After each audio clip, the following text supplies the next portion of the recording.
에베소서 1장은 하나님께서 우리에게 하늘에 속한 신령한 복을 주셨다. 그렇게 시작합니다. 하나님이 주신 신령한 복은 하나님께서 우리를 선택하셨다는 것이고, 그래서 그의 아들을, 그의 자녀를 우리를 삼아 주셨다는 것입니다. 그것은 그냥 된 것이 아니라 자신의 아들이신 예수 그리스도의 보혈의 피로 우리를 구속해 주셨고 속량하셨다는 것입니다. 하나님 자신이 우리를 위해서 십자가에 죽으심으로 그 대가를 치르시고 우리를 하나님 자녀 삼으셨다. 그것이 신령한 복이다. 그렇게 말씀하십니다. 우리를 구원하셨을 뿐 아니라 하나님께서는 성령으로 우리를 인치시고 우리를 붙들어 주시고 우리를 그의 기업으로 보증하여 주사 우리를 끝까지 인도하여 주신다. 그렇게 말씀하시는 것이 하나님께서 우리에게 주신 신령한 복입니다. 그렇게 하나님의 부르심을 받은 우리들을 하나님께서는 교회로 삼으셨습니다. 주님의 몸으로 삼으시고 하나님께서 자신의 교회의 사명을 우리에게 맡기신 것입니다. 2장 말씀으로 가면 원래 우리는 허물과 죄악 가운데 있었던 인간이었다. 그렇게 선언하고 있습니다. 우리가 무언가 선해서 의로워서 또 하나님 앞에 우리가 뭔가 구원받을 만한 그런 모습이 있었기 때문에 하나님이 우리를 구원하신 것이 아니라 허물과 죄로 죽을 수밖에 없는 존재였다. 어떤 허물과 죄였는가? 세상 풍조를 따르는 자였다는 것입니다. 우리가 세상 풍조를 따르는 자였고 마귀의 공중것에 잡은 자의 그를 따라서 불순종의 아들과 같이 마치 진노를 받아야 될 그런 자녀였는데 하나님께서 그런 자들을 살려주셨다. 그렇게 말씀하십니다. 세상 풍조를 따랐고 마귀를 따랐고 그리고 육체의 욕심을 따랐던 우리들을 하나님이 긍휼히 여기시고 또 은혜롭게 여기시고 사랑하시고 자비롭게 여기셔서 우리를 하나님의 자녀로 불러주셨다. 이것이 하나님께서 우리에게 주신 비밀이며 하나님이 우리를 만나주신 계시이다라고 이야기하는 것입니다. 2장에서 그렇게 11절부터 얘기합니다. 그러므로 생각하라는 것입니다. 우리가 전에는 육체 가운데 있었으나 이제는 하나님 안에 은혜로 하나님의 자녀가 되었으니 우리가 이제는 하나님 안에서 그의 십자가로 죽음의 담을 무너뜨리고 우리가 하나님과 우리가 화목해 되는 그런 은혜를 받았으니 우리도 마땅히 화목해 하는 자, 평화를 전하는 자, 그런 삶으로 나아가야 된다는 것입니다. 우리 각자의 삶도 물론 그렇지만 하나님께서 우리를 교회로 부르셨다. 그렇게 이야기하는 것입니다. 하나님께서 예수 그리스도를 모퉁이 돌로 해서 우리 각자를 하나님이 건물로 세우시고 각자 서로 연결되어서 교회로 지어져가는 완전히 세워져가는 거룩한 교회로 우리를 부르셨다. 그렇게 말씀하신 것이 2장까지의 이야기입니다. 우리가 3장을 살펴보려고 합니다. 3장은 믿음의 성도들, 곧 교회 공동체의 일원이 되어서 그리스도의 몸된 지체가 된 자들에 대한 권면의 이야기들이 몇 장면들 나옵니다. 우리 말씀을 좀 같이 보도록 하겠습니다. 3장 1절입니다. 이러므로 그리스도 예수의 일로 너희 이방인을 위하여 갇힌 자 된 나 바울이 말하거니와, 지금 바울은 지금 자신이 갇혀 있다. 그리고 이방인 된 사람들을 위해서 내가 갇혔다. 이렇게 이야기합니다. 13절을 한번 보겠습니다. 13절은 여러분 같이 한번 읽겠습니다. 13절 같이 읽습니다. 그러므로 너희에게 구하노니 너희를 위한 나의 여러 환난에 대하여 낙심하지 말라. 이는 너희의 영광이니라. 지금 1절은 내가 너희 이방인을 위하여 갇힌 자 되었다. 그렇게 이야기하고 13절은 내가 너희를 위하여 여러 환난이 있고 갇혀 있으나 그러나 근심하지 말아라. 이렇게 권면하고 있습니다. 근심하지 말아라 이렇게 권면하면서 자신이 왜 근심하지 말아야 되는 것인지, 왜 우리가 그리스도인으로서 하나님 앞에 두려워하지 말고 근심하지 말아야 되는가를 2절부터 그 안에 있는 내용으로 설명하는 것입니다. 크게 봐서 3가지를 볼 수 있겠습니다. 첫째로는 바울은 하나님께서 주신 은혜의 경륜, 즉 계시로 주신 비밀에 대해서 이야기하기 시작합니다.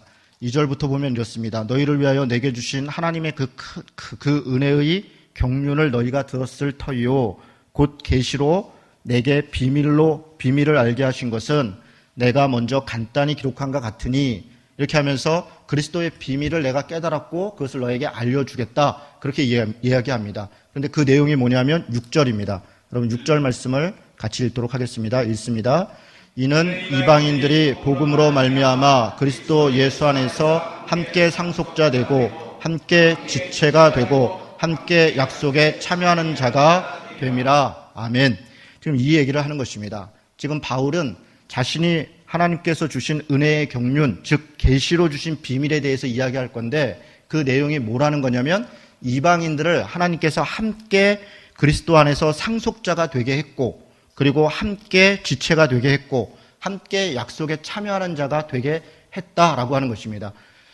이방인들이 죽을 수밖에 없었고 외인이었고 하나님을 알지 못하는 자였고 할례받지 않은 자였는데, 그리고 세상 풍조에 따랐던 자였고 마귀에 속한 자였고 육체의 욕심을 따르는 자였는데, 그런 자들을 하나님께서 부르셔서 이제 함께 하나님의 상속자가 되게 했고 함께 하나님 앞에 구원받는 자가 되게 했고 그 약속에 참여하는 자, 그래서 조금도 그 신분이나 그 역할에 있어서 차별이 없는 하나님의 자녀를 삼아주셨다, 그렇게 이야기하는 겁니다. 그래서 어떻게 하라는 것이냐? 그래서 근심하지 말라는 것입니다. 바울은 비록 자신이 갇혀있고 다른 사람들이 볼 때 그것이 불편하고 여러 가지 두려움이 있고 여러 가지로 어려움이 있지만, 그러나 하나님께서 너희들을 이렇게 이방 가운데서 함께 부르시고 함께 구원해 주셨으니 그러니 두려워하지 말고 하나님의 믿음의 자녀답게 그렇게 살아가라, 그렇게 첫 번째로 권면하고 있는 것입니다. 두 번째로 이야기하는 것은 7절입니다. 우리 7절 말씀을 같이 한번 읽도록 하겠습니다. 이 복음을 위하여 그의 능력이 역사하시는 대로 내게 주신 하나님의 은혜의 선물을 따라 내가 일꾼이 되었노라. 아멘. 하나님께서 부족한 자들을 부르셔서 그냥 하나님의 자녀로 부르셨는데 그 목적이 뭐에 있다고 말씀하시는 거냐면 일꾼을 삼으시기 위해서 불렀다, 그렇게 얘기하는 겁니다. 우리를 일꾼 삼으셨다. 그래서 일꾼을 삼아서 8절에는 모든 성도 중에 지극히 작은 자보다 더 작은 나에게 이 은혜를 주신 것은 측량할 수 없는 그리스도의 풍성함을 이방인에게 전하게 하시고, 하나님께서 마치 바울을 부르셔서 이방인의 사도로 삼으시고 여러 군데서 주의 복음을 증거하게 하신 것처럼 우리들도 하나님이 일꾼으로 삼으신 것은, 우리를 구원하신 것은 우리를 통해서 그리스도의 풍성한 은혜를, 그 사랑을 전하도록 하는 것, 그 사명을 우리에게 맡기셨다는 것입니다.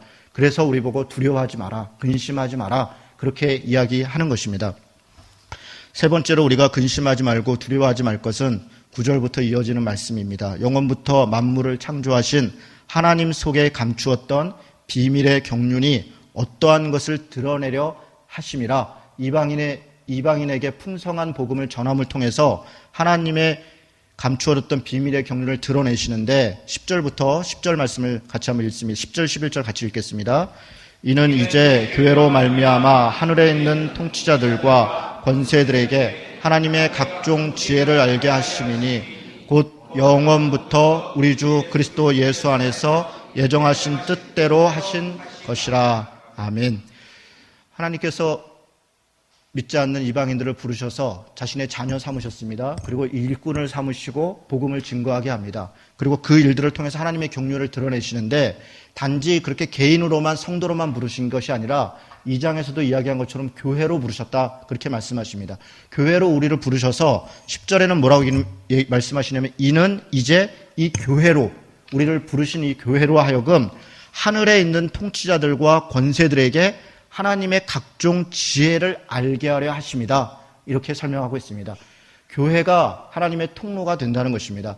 이 하늘에 있는 각종 통치자들과 권세자들에 대해서는 두 가지 양쪽의 극단적인 해석이 있습니다. 한쪽의 해석은 하늘에 있는 통치자와 권세자들이 누군가, 그것은 천사와 어떤 천상적인 존재들로 하나님 편에 있는 사람들, 하나님을 돕고 하나님과 함께 통치하는 그런 존재들에 대해서 교회가 그 하나님의 말씀을 전하고 그것을 선포하는 곳이다, 이런 해석이 있습니다. 또 반대쪽에서는 에베소서 6장 12절 같은 데 보면 하늘에 악한 영들이 거한다, 이런 말씀을 인용해서 이 통치자와 이 권세자들은 하나님을 대적하는 존재들이다. 그런데 그 하나님을 대적하는 존재들에게 하나님의 교회가 그들에게 하나님의 말씀을 선포하고 그들을 제어하고 이기고 하는 그런 권한을 가지고 있다라고 하는 해석입니다. 양쪽의 두 개가 거의 반대적이죠. 하나는 하나님을 돕는 것에 교회가 통로가 돼서 복음을 증거하고 그것을 사용하는 것처럼 느껴지고, 한쪽은 오히려 이것을 대적해서 교회가 승리하고 이기는 것 같이 그렇게 해석을 합니다. 어쨌든 좋습니다. 제가 볼 땐 두 개 다 일리가 있다고 생각합니다. 어쨌든 여기서 중요한 것은 교회가 그 통로라는 것입니다. 여러분, 교회가 하나님의 복음을 증거하는 통치자들과 어떤 존재들에 의해서 복음을 증거하는 통로가 됐든, 아니면 하나님을 대적하여 높아진 것을 이기고 그것을 굴복하게 하고 예수 그리스도께 무릎 꿇게 하는 그런 사역을 감당하는 곳이든, 하나님의 교회를 사용해서 하나님은 하나님의 나라를 이루어 간다라고 하는 것입니다. 여러분, 우리가 이것을 잊어서는 안 됩니다. 하나님이 우리에게 주신 사명은 단지 우리 안에 있는 삶으로서 끝나는 것이 아니라 이 교회를 통해서 하나님의 나라를 이루라는 것입니다. 그것을 위해서 우리를 부르신 것이고 하나님이 우리를 구원하신 것은 하나님의 교회의 백성으로 삼으시고 그것을 통해서 하나님 나라를 이루는 그 일에, 그 영광스러운 일에 우리를 불러주신 것입니다. 그래서 우리 보고 두려워하지 말아라 이렇게 얘기하는 것입니다. 같이 일하는 동역자들이 있고 함께하는 지체들이 있으니 두려워하지 말고 근심하지 말고, 당장 보기에는 갇힌 것 같고 당장 보기에는 죽을 것 같고 당장 보기에는 그 고통이 내가 감당할 수 없는 것 같으나, 그러나 하나님께서 함께 하심으로 우리를 세우시고 일꾼 삼으시고 교회로 부르셨다는 것을 기억하고 근심하지 말라, 그렇게 이야기하는 것입니다. 여러분, 사도 바울의 여러 가지 훌륭한 점들이 많이 있는데 그중에 이런 말씀들을 보면 전 참 사도 바울의 훌륭함들을 볼 수 있는 게 이런 겁니다. 자신이 지금 갇혀 있다는 겁니다. 자신이 갇혀 있음에도 지금 사도 바울은 어디에 갇혀 있냐면 로마에 가택연금되어 있습니다. 누가 봐도 누군가에게 이야기할 때 참 사실은 부끄러운 상황입니다. 대사도라고 하는 사람이 여러 가지 능력을 행하고 여러 가지 말씀을 증거하고 여러 이적과 기적을 행했던 사람이 가택연금되어 있습니다. 다른 사람이 볼 때 그것이 초라해 보이고 부끄럽고 남에게 민망하고 그런 것입니다. 오히려 사도 바울로 인해서 그를 따랐던 많은 신자들은 더 큰 두려움에 빠졌을 것입니다. 바울까지도 저렇게 고난을 당하는데 우리야 어떻게 될 것인가, 그런 두려움에 있습니다. 그런데 사도 바울은 그런 체면과 그런 상황들을 고려하지 않습니다. 그것을 오히려 당당하게 드러냅니다. 내가 갇힌 자 되었다.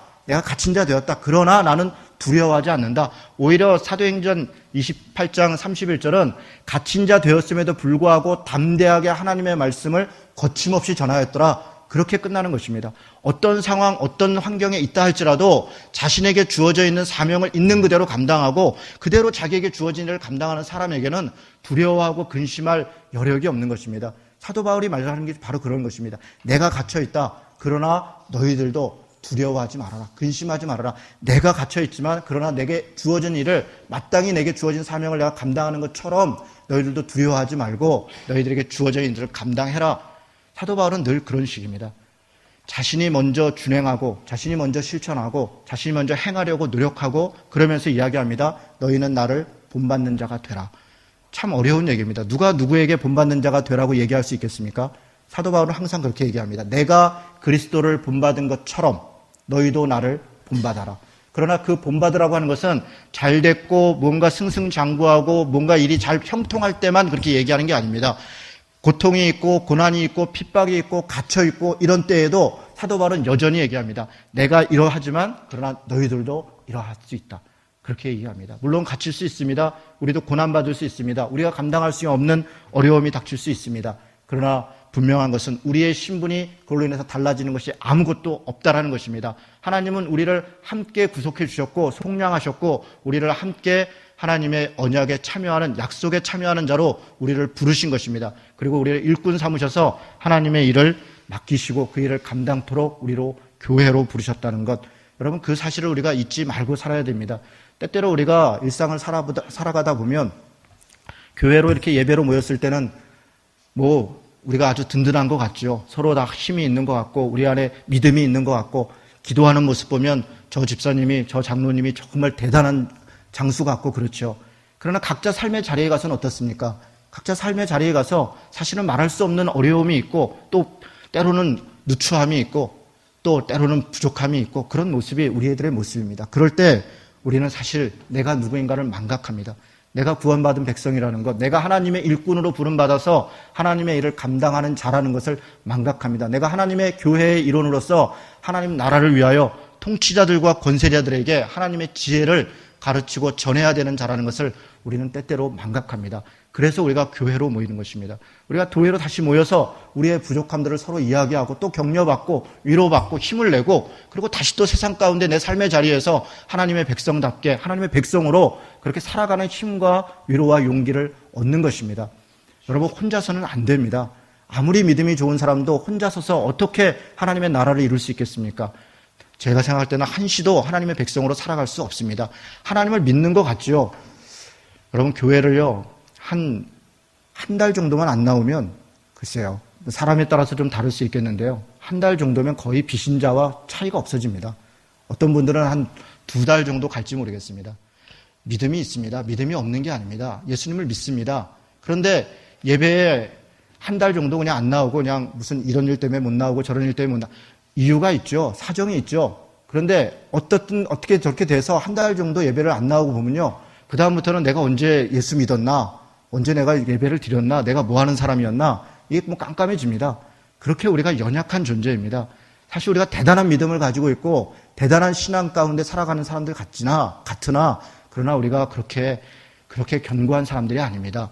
그래서 우리는 열심히 모이기를 힘쓰고 서로 격려하고 위로하고 또 부족한 것들을 서로 세워주고 이해해주고 그렇게 하면서 함께 교회로 지어져 가는 것이지 우리가 완성된 사람이 아니라는 것을 그래서 우리가 늘 겸손한 마음으로 그렇게 살아가야 될 줄 압니다. 여러분 14절부터는 이제 사도 바울이 교회를 위한 기도가 진행이 됩니다. 바울의 기도는 하늘과 땅에 있는 각 족속에게 이름을 주신 아버지 앞에 무릎을 꿇고 비난이 이렇게 시작됩니다. 하나님은 모든 인간 족속뿐 아니라 모든 종류의 권세와 세력들을 창조하셨고 이름을 주셨고 사명을 부여하신 분이라는 겁니다. 바울은 그런 하나님께 무릎을 꿇고 간구하는데 크게 세 가지를 구합니다. 첫째는 16절입니다. 같이 한번 읽겠습니다. 시작. 그의 영광의 풍성함을 따라 그의 성령으로 말미암아 너의 속사람을 능력으로 강건하게 하시오며 아멘. 저는 이 16절이야말로 우리가 날마다 기도해야 될 기도 제목이라고 믿습니다.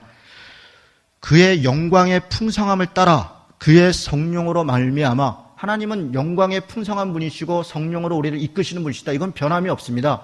그리고 그것을 통해서 우리가 구해야 될 것은 너의 속사람을 능력으로 강건하게 해달라는 것입니다. 우리의 속사람. 여러분 고린도후서 4장에는 겉사람과 새 사람에 대해서 이야기합니다. 겉사람은 날마다 낡아지지만 속사람은 날마다 새로워진다는 것입니다. 여러분 우리는 겉사람에 관심이 있죠. 용모, 부귀한 것, 명예를 갖는 것, 인기를 얻는 것 모두 겉사람입니다. 그것으로 우리는 사람을 쉽게 판단하고 겉이 어떤가를 통해서 그 사람의 신앙까지도 판단합니다. 용모가 단정한 사람은 믿음이 좋겠구나. 목사라고 하면 넥타이도 매고 이렇게 용모가 단정하고 또 가운도 입고 뭔가 좀 거룩해 보이고 그런 목사가 훌륭한 목사겠구나. 꼭 그렇지는 않습니다. 용모가 다가 아닙니다. 자신이 가지고 있는 돈이나 명예나 어떤 권세나 우리는 그런 것에 관심이 있지만 성경은 사실 거기에 관심이 없습니다. 물론 질서가 없고 예의가 없고 그런 것을 얘기하는 것이 아닙니다. 우리가 관심을 갖고 있는 것은 겉사람이지만 겉사람은 날마다 낡아지는 것입니다. 이 땅은 날마다 낡아지는 것이고 그것은 후패하는 것입니다. 그리고 우리가 추구해야 할 것은 속사람의 강건함을 추구해야 된다. 그렇게 이야기하는 것입니다. 속사람은 어떻게 강건해집니까? 3장 16절은 성령으로 강건해진다. 그렇게 이야기하는 것입니다. 성령으로 말미암아 성령에 따라 살고 성령 충만함을 구하고 성령의 열매를 맺어가는 것 그것이 속사람이 강건해지는 것이고 풍성해지는 것입니다. 속사람은 내면의 중심을 얘기합니다. 인격입니다. 마음입니다. 성령의 열매입니다. 여러분 이런 것을 추구해야 되는 것 그것이 우리 그리스도인들이 추구해야 될 진정한 가치입니다. 우리가 무엇을 위해서 기도합니까? 여러분 우리가 기도할 때 정말 하나님 내 안에 성령 충만함을 주십시오. 사랑이 넘치게 하시고 희락이 있게 하시고 오래 참음이 있고 양선이 있고 선을 추구하게 하시고 오래 절제하게 하시고 이런 성령의 열매들을 그런 인격적인 열매들을 우리가 구해야 됩니다. 그래서 누가 봐도 겉으로 어떤 사람이 아니라 참 저 사람은 심지가 굳어 믿음이 깊어 참 착해 정말 하나님 앞에 신실해 신뢰할 만해 그런 이야기를 들을 수 있는 그런 능력이 있는 그런 기도가 우리 안에 있어야겠습니다. 두 번째로 구하는 것은 10절입니다. 여러분 10절 말씀 18절입니다. 같이 한번 읽겠습니다. 능히 모든 성도와 함께 지식에 넘치는 그리스도의 사랑을 알고 아멘. 지식이 넘치는 그리스도의 사랑을 알기를 구하는 것입니다. 참된 지식은 그리스도 안에 있는 하나님의 사랑을 아는 것입니다. 사랑이 넘쳐야 합니다. 그런데 사랑은 바른 지식과 바른 지혜 가운데 넘쳐야 진정한 사랑이 되는 것입니다. 17절은 믿음으로 말미암아 그리스도께서 너희 마음에 계시게 하시옵고 너희가 사랑 가운데서 뿌리가 박히고 터가 굳어져서 이렇게 얘기합니다. 하나님을 아는 지식, 그 지식은 두 가지 터가 있다는 겁니다. 믿음의 터 위에 있어야 되고 사랑의 터 위에 있어야 된다는 것입니다. 여러분, 물론 먼저 지식이 중요합니다. 우리가 하나님을 알아가는 데 있어서 우리 한국의 그리스도인들이 지식을 너무 무시합니다. 그냥 감정적으로, 은혜적으로, 어떤 성령 충만함으로, 그런 감성적 그런 마음으로 하나님을 만나는 것을 추구하지만, 그렇게 만나는 것 못지않게 더 중요한 것은 지식적으로 주님을 알아가는 것입니다. 우리 4장에 가면 그리스도의 장성한 분량까지 이른다, 그런 표현이 있습니다. 하나님의 말씀을 우리가 지식적으로 이해하고, 그것을 통해서 하나님이 어떤 분이고 내가 어떻게 살기를 원하시고 무엇이 옳고 무엇이 그르고 하는 것을 분명하게 알아가는 지식을 갖는 게 대단히 중요합니다. 그런데 그 지식이 어느 터 위에 있어야 되는가? 믿음의 터 위에 있어야 된다는 겁니다. 사랑의 터 위에 있어야 된다는 것입니다. 믿음의 터 위에 있지 않는 지식은 하나님 앞에 올바른 지식이 아닙니다. 하나님을 믿는 그 믿음 가운데, 그리고 그 위에 지식이 있어야 되는 것이고, 그리고 형제를 사랑하고 하나님을 사랑하는 그 사랑 위에 지식이 있어야 됩니다. 바로 그것을 우리가 구하는 것입니다. 특별히 성역 공부를 많이 하는 사람들일수록 이것을 많이 구해야 됩니다. 내가 믿음 가운데 겸손케 해주십시오. 사랑 가운데 더 풍요롭게 해주십시오. 그래서 그 위에 하나님의 지식이 있는, 진리를 행하되 사랑 안에서 행하는, 용기를 행하되 믿음 가운데 행하는 그런 사랑과 믿음 갖는 그런 지식이 있는 것을 우리가 구하는 것입니다. 세 번째로 구하는 것은 19절 말씀입니다. 우리 19절 같이 읽도록 하겠습니다. 그 너비와 길이와 높이와 깊이가 어떠함을 깨달아 하나님의 모든 충만하신 것으로 너희에게 충만하게 하시기를 구하노라. 아멘. 하나님의 모든 충만하신 것으로 충만하기를 구하는 것입니다. 성도와 교회는 창조주 되신 하나님의 모든 충만하신 것이 충만하게 임하는 통로입니다. 하나님은 우리가 구하거나 생각하는 모든 것에 더 넘치도록 능히 하실 수 있는 분입니다. 다만 우리가 그리스도 예수 안에서 그에게만 영광을 드리고 성도답고 교회답고 그렇게 하나님의 뜻을 이루어가며 그렇게 풍성하고 충만하게 살기를 바랄 뿐입니다. 여러분, 우리가 간구해야 될 것, 하나님의 충만하심, 하나님이 모든 충만하심, 그 충만하신 것처럼 우리도 충만하기를. 하나님이 충만하시다는 것은 모든 물질을 소유하고 있다, 그런 개념이 아닙니다. 하나님의 그 풍성한 사랑을 얘기하는 것이고, 하나님이 온 우주를 품을 만한 넉넉한 인격을, 하나님의 신격이죠. 그 성품을 이야기하는 것입니다. 우리가 하나님의 성품을 닮아야 되는 것이고, 하나님이 가지고 있는 그 사랑의 깊이까지 우리가 충만한 자로 하나님 앞에 자라가야 되는 것입니다. 우리 개인만이 아니라 교회도 마찬가지입니다. 교회가 뿌리가 깊어야 되고 사랑이 깊어야 됩니다. 여러분, 교회를 신앙생활 하다 보면 많은 사람들이 오죠. 각 사람들을 이렇게 보다 보면요, 정말 천차만별입니다.